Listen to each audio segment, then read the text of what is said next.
Hello, you're welcome to my YouTube channel. My name is Ella of EllaB Photography. Yes, we rebranded. If you don't know, now you know. So today I'm doing a little chit chat with a female photographer, and this is my very first interview. Hopefully, I'll be doing more of these interviews as the day comes by. So I'm very excited to have her around here today as we engage her in a very interesting conversation on how her photography journey has been. I'm excited to know more about her journey, and I know you are. So yeah, please can you tell my audience, who you are? I am Priscilla. I'll say my studio name goes as Studiopeee.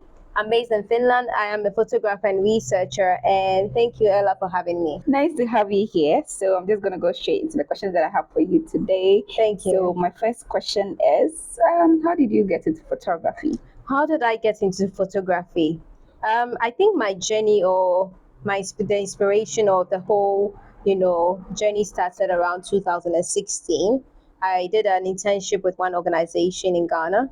And within that period of time, I was a researcher. So Okay. we went to different parts of Ghana at the coastal areas. We're doing the research on the coastal areas. So there was so much I could document because as a researcher you just have to just collect data and write, and I felt that visuals actually speak better than writing. Okay. Yeah, so I was like, I wish I had a camera. So I was taking pictures with my phone, but I wish I could take better pictures. I wish I could talk about these things using visuals, right? So from that moment, I started searching, okay, who do I study from? But I was already following some Ghanaian photographers. And then I contacted Dexty. And then he said, oh, yeah, he can teach and all that. But then the time, because I was working then, so the time wasn't favorable. So I came back to Finland. And then I started talking back to Dexty. And then we started, communicating. And he started teaching me officially something. So during that education that I got from him, I realized that the interest had already been there because I'm someone who's been around the creative arts. Oh, okay. I have been a model. Oh, that's interesting. I've been a model. Interesting. I've been in theater. I've been in dancing. I think so when I was a kid, I used to go for auditions for dancing, competitions and all that. So I've always been interested in creative arts. So photography is something that I feel that could help me tell better stories as a researcher. So when I learned it, I started with the studio photography, and I think I've stuck to studio photography. I really like studio photography.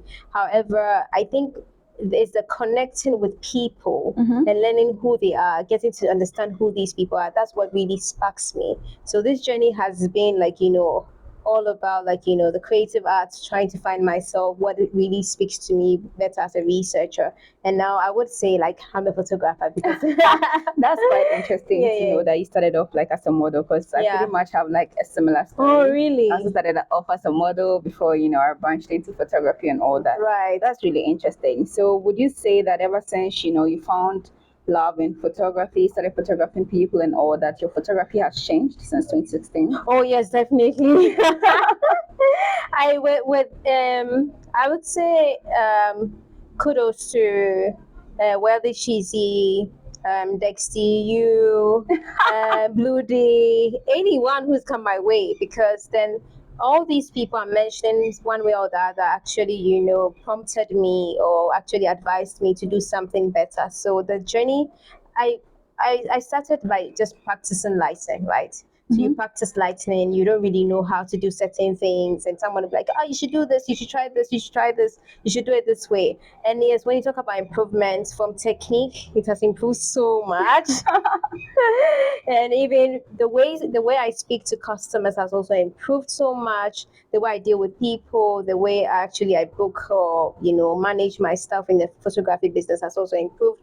I think overall the photography journey itself, you cannot do it alone. You need a support system. Yeah, you need a team to work with you need along the line. You need people you look up to. You need people who can call you and be like, oh, you should do this better. You should actually do this in this other way. So I have improved so much.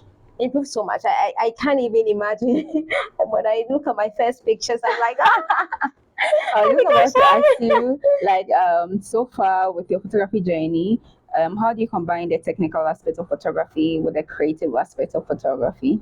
I think in the beginning I was doing more creative stuff. Okay. Yeah, but for now, I would just say I satisfy more of clients, needs. Okay, so like now Yeah. you're more like the business The side of business side, photography. yeah, because then when clients want pictures to be very soft, Okay. you can't really go hard. You can't really do hard lighting. You just want to give them what they want. And even sometimes they might not really understand. And sometimes clients don't give you the space to actually create. Yeah, they don't give you the opportunity to be Yeah, creative. yeah. Meanwhile, they saw your creative work, and that's why they came to book you. Exactly.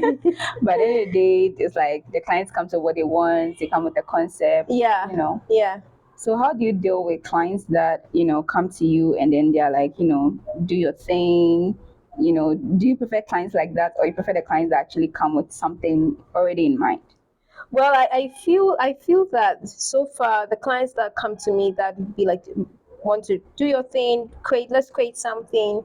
They still also have an inspiration. What inspires them, Okay. right? So most of them are artists as well. So they'll be like, we should do something, but of course that's when you get to also create or try other things. All right. And they sort of accept the results Sure. as it is. Yeah. However, I always feel that you always have to listen to the clients. Of course. Because they they have the core, concepts that they are going for. So if it doesn't come out the way they want, they're in trouble. Exactly. So I would say overall, clients actually allow you to sort of create that creative space. They don't allow you to do that. Few clients actually understand that. So you sort of have to work around that. But in my free time, I love to create. I love to work with other people and to see what I can also practice and to develop in that way. Yeah. So I see that you come to Ghana and then also you travel. Where exactly are you based in? I'm based in Finland. Okay. In Helsinki, specifically in Helsinki, in the city. In the capital, in the capital. Right. So what's the population of female photographers in Helsinki? I don't know the population, but I know there are many. Yeah, many. Compared to Ghana. Yeah, wow, really? Yeah. I'm not sure. Like if you can give me an estimate, how many there will be more than female- 200. yes, 200 female photographers. I am pretty certain that there will be more than 200. And how many of them are Africans?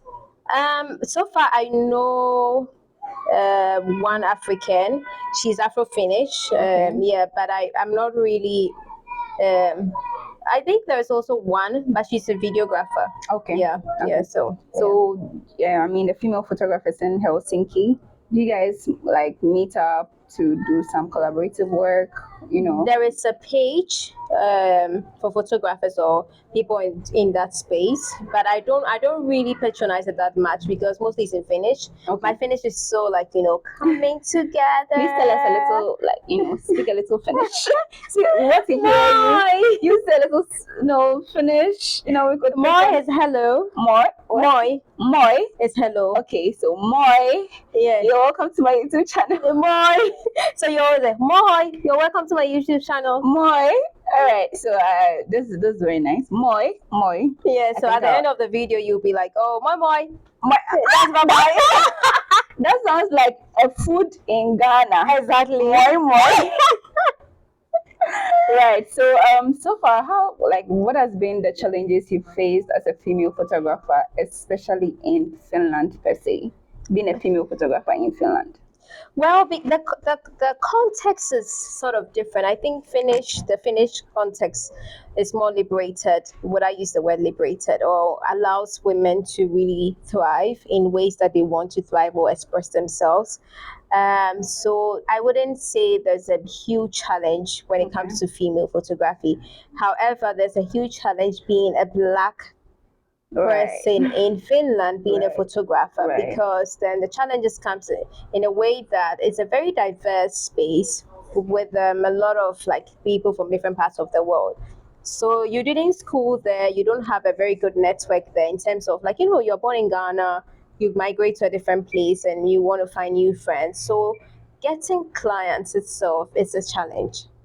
It's a challenge. So you sort of have to find new different people, clients. I am grateful. I am extremely grateful because through the social media, I have found people have come. I'm grateful for that space. However, I felt it could be better. it could be better in Right. terms of like finding a larger pool of people, Right. clients who could actually help you develop the business in a way that you have visioned it. Yeah, so that would, I would say, is sort of a challenge. Right. I wouldn't say so far I haven't really faced so much discrimination Okay. in my Right. in my like journey in terms of a photographer. I have had patronage from both Finnish corporates, Right. Africans, other people from other parts of the world. I'm very grateful for that. The diverse like customers I have. Only hope that it gets better. It would. It would. So, what would you say like is your biggest clientele? Is it like the African Finnish, or like Finnish people that I would say that my biggest clientele are from the African diaspora, Right. which I'm grateful for because I think that's the main reason why I established the studio. So when I came to Finland, I didn't find any studio like for us or by us. All right. Yeah, so having this space, actually, the idea is for us by us. That provides us the person taking the pictures understand that on Sundays when you're in Africa you're supposed to take pictures with your parents when you go to church. Sure. Yeah, so you sort of understand the content or the concept of photography from the African perspective and why we take pictures. Right. Yeah, so I think and I realized that it runs through all the African countries. Most of us actually are happy that you come to the studio, you come and take pictures with your family, Yes. and it's the same thing we do back home. Okay. Yeah, so that I think that uniqueness that runs through that space that's what keeps me going. Right. Yeah. So in Finland, do you do photography like full time, or it's like a part time? I wouldn't say it's full time, but it's part of my journey as part of my career. So Okay. I'm a researcher, and I also work with another company, but that's like so much like secretive. But I'm a researcher, and then through my research, I'm studying African diaspora and their lived experiences. So the studio is a place where I get to meet people, we have conversations, and then I get to understand that okay, there are certain things that could be improved, or our lifestyle could be improved in certain ways. So that's what I put on paper, and the studio also allows me to sort of create trust, community trust within the African diaspora, which is very important. Yeah, so yeah. So then, how do you balance like your personal Time. life? Yeah. Your personal life? Yes. Because I know, of course, you're doing photography like 24/7. So how do you balance your personal life with running the studio, doing your research work all together? Yeah. I really don't have a very good answer for this. I'm a fast-paced person, so I mostly shoot on weekends, right? Okay. And on the weekdays, I'm writing, I'm reading, I'm doing my remote job as well, and so I'm just navigating through that space. And when it comes to personal life, whenever I want to take a break, I just take a break. Just like I that. just grab the break, and I'm like, yeah, I just want to take a break, and that's it. I don't really like to think more about time because I think time is a social construct, and you just have to create the time. If you don't create the time, it will just not happen. Exactly. You always have to create the time. I mean, there's nothing like free time. Yeah. That's really great to Yeah. know. So, what aspect of photography do you enjoy the most? Shooting. Shooting what? Yeah, shooting people. What kind of people? Is it babies, grown up? No, families. Families. Families. I think I enjoy the family dynamics and what happens in the studio, how the children are, frustrating their parents. Wow, you enjoy that? I think for me, it actually brings me joy to see the family dynamics within the studio. It brings Do me. you add that to your research? Yes. Okay. That's what I think it brings me so much joy. So it's something that I really enjoy. I think shooting children is so challenging. Just It children. is. Because It especially is. the 1-year-olds is. and the 2-year-olds. It is. They don't listen. They'll have their own concept. They have their It own is. instructions, and they want to move around. I tell you, it is. Like, children photography is one thing I don't think I would be able to do because I don't have the patience and the voice for it. You Yeah. know, shouting, trying to get a child's attention. it's a whole lot. It's draining and stressful. Like Yeah. kudos to the people that do children photography. Like you guys are doing amazing. Yeah, but I think clients don't really understand that children's photography is very expensive or very like time consuming It is. than adults, because for adults they have their concepts, they can post, they know what they're about within 1 hour you're doing. Exactly. But then when you charge someone for child photography, they're like, "Oh, it's just 1 or 2 pictures. We're not going to keep." Yeah, there are some days I've spent like five. Because you have to wait for the child to sleep and wake up. Right. Stop crying. See the child. Yeah, and you cannot rush a child. Exactly. You cannot. Yeah, but I think people haven't really understood that children photography is so like hectic. It's time consuming. It's something that takes a lot of time. It is. Yeah. It can literally take like your whole day. Yeah. Because if the child is not in the mood, You're not in the mood. yes, you have to leave to shoot another day. Right. All right. So I see that you're more into like social media. Like Yeah. you do the social media so well, like so well. So I want you to tell us like how has social media impacted your photography journey? Oh my God, so much. So the first thing you have to understand is that I am an immigrant in Finland, Okay. in Helsinki. So when I came there as a person who I don't really know a lot of people, I didn't really know anyone. So I'm a social person as well. But then it's sort of hard to sell your business when you go into a social gathering without even gaining trust. Okay. You cannot just go like, I'm a photographer, come and yeah, they also have their personal photographers. Yeah. They have people they created trust with. But in order to create trust, you need to sort of be in a space for a long time. And social media itself is a community. Mm-hmm. Yeah, so that's how I approach social media as a community. So when I started, I would post, I would dance, I would interact with people, I would call people to the studio. And through that, I started building a sort of, a community of my own on my page. And then I realized that that's how I met people. I know so many people on social media, but I haven't met them in person. I know, right? Yeah, Social media friendship. Yeah, so through social media, doing the reels, promoting the pictures and the reels, you realize that people say, I found you on social media. I found you and I realized you were doing something that I would love to be part of. And that's actually is something that I feel that, oh, this is something exciting. It's achievable. It's something that actually sparks you. And you make friends, true friends out of social media. Yeah, I mean, no, I didn't meet you on social No, we didn't media. meet on social media. We didn't meet on social media, but it's more like we became more friends more like on social media. Close, yes, Yeah. exactly, based on social media and all that. Yeah. So, yeah, I mean, social media do bring up some amazing people Yeah. your way and all that. So we are in a very fast-paced world where everything is like you go online today and something new tomorrow, something new has come up and all that. Do you think it's necessary as a photographer to develop other skills aside just taking pictures? I would say yes and no. Okay. Because there are people that actually would be part of the evolution of photography in a way that when even there's AI, they still would find their space within that photography industry. There are others that might sort of have to divert Okay. by using the photography as a platform to to develop new skills. Okay. So I feel that photography for me, as I said, a researcher, is something that should be even part of every research. It speaks louder than even writing. Mm-hmm. Visual speaks. Visuals, yeah. So as a researcher, I think it's something that all photographers should look at. How do I connect with my clients? How do I add something to my photography? Should it be research? Should it be customer service? Should it be whatever? There are other skills that we are developing as photographers. Photographers are accountants. Photographers Shout out to the all-round photographers support out there. associates. Photographers are social media managers.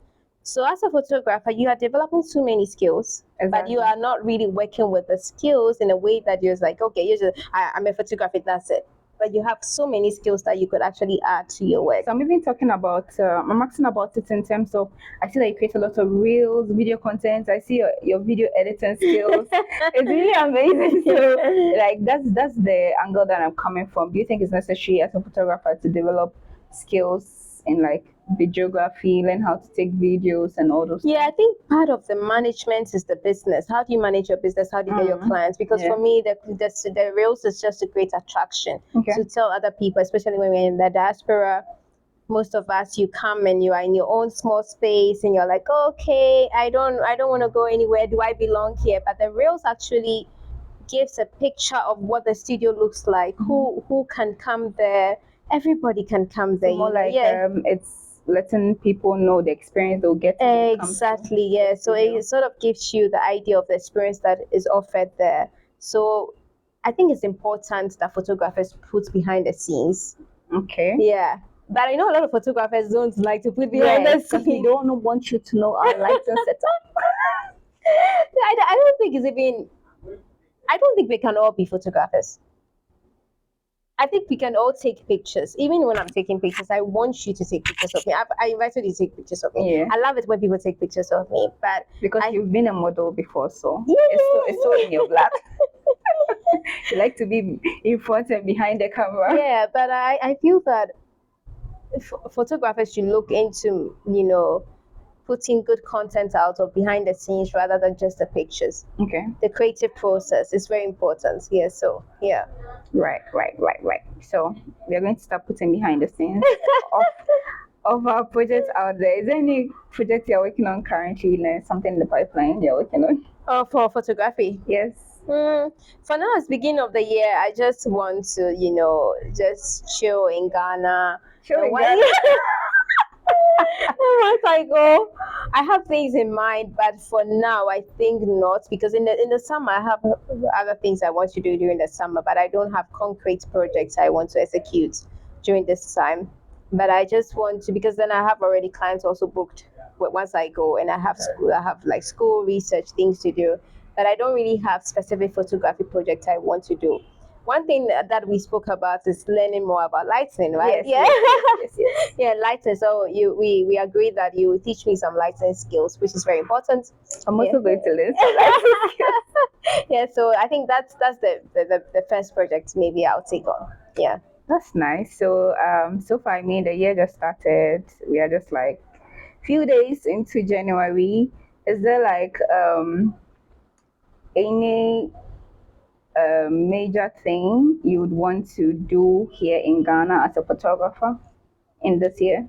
Yeah, we have so I have a project coming up, but it's sort of very private. Okay. So in Ghana, of course, but then it's sort of a project that talks more about the diaspora, and in other aspects of diaspora. So basically, like your research. Yeah, work. research work. Yeah, but most importantly, I want to look also to connect with more photographers to see what they are doing and how they are, working. I think that's very important to see what other people are doing. Yeah. Yeah, I think that's what I'm looking at to do before I leave. Yeah. Right. Yeah. Right. So how do you stay inspired? Like, because I know as a photographer, there are times where you have like creative block. You just don't want to do anything creative. You just want to be. So how do you come out of that space? How do you stay inspired to keep creating? I think for me, my curiosity in photography is my research. Okay. The connection I have with clients is what keeps me going. Right. Yeah, so the more I get to meet new clients, and I think that's my most grateful point in my whole entire life. I think once I meet new people in the studio, my question is, oh, who are they? Where are they coming from? I haven't traveled to any African country yet, but through photography, I think I've traveled through my lens, through my lens to different African countries, which is like a blessing. And I asked myself, if I was staying in Ghana, I might not be able to do that. Right. But I get to meet so many different families, so many different people from different cultures. You get to learn more about them. And then it brings you to that space of gratitude, like, wow, this is interesting. Yeah, we're almost the same, but we are also different, Yeah, so yeah, photography itself, that's what really keeps me inspired. Like it keeps you grounded in that point that I want to meet new people every time. I want to document their special moments. I want to be there for them. That's really nice to Yeah. know.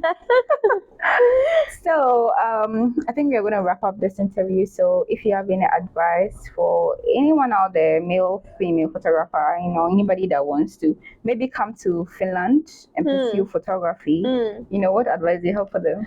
Well, what would I say? I would say that if you want, not just photography, but first of all, I think for Ghanaians who want to move out to abroad or to go anywhere, please learn a skill. Okay. It's important you have a skill.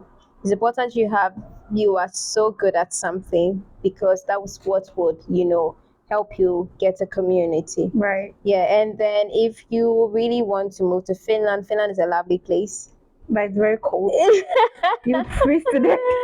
It's a lovely place, but you also have to understand that their culture is very different from what we are used to. Right. So be ready to embrace different cultures and be ready to understand or to immerse yourself into different realities. Right. Yeah, and maybe know that it's cold. It's very cold.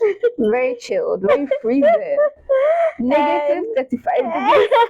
And anyone who wants to get into photography, I think you have to find the thing that really, takes you or gets you going. Because I feel photography has evolved that so much and it's changing, and you need something to keep you hooked. Yeah. Yeah, something has to hook you there, otherwise you just do it and you just in 1 year you just forget about it. Exactly. Yeah. So I think I'll just ask this last question. What are your hobbies aside photography? Dancing. Dancing. I think dancing is something that I enjoy. That's pretty. You should probably go into dance and photography. I don't think I'm ready. Some dancers. Oh yeah, I would have loved to, but I think once I hear dancing like events. Yeah. Once I hear the music, I get distracted. So I'm like pretty much the same. Like once I hear music, even when I'm shooting, like I'm just moving my body dancing. Yeah. I'm not so focused on events. Oh, I see. Yeah. Right. It was been a nice time interviewing you. Cheers, Ella. Thank you for having me. So it is a wrap. Thank you so much. If you're not subscribed to my channel, please subscribe, like this video, and share it to anyone that you think would love to listen to this interview. See you in my next video. Bye. Bye.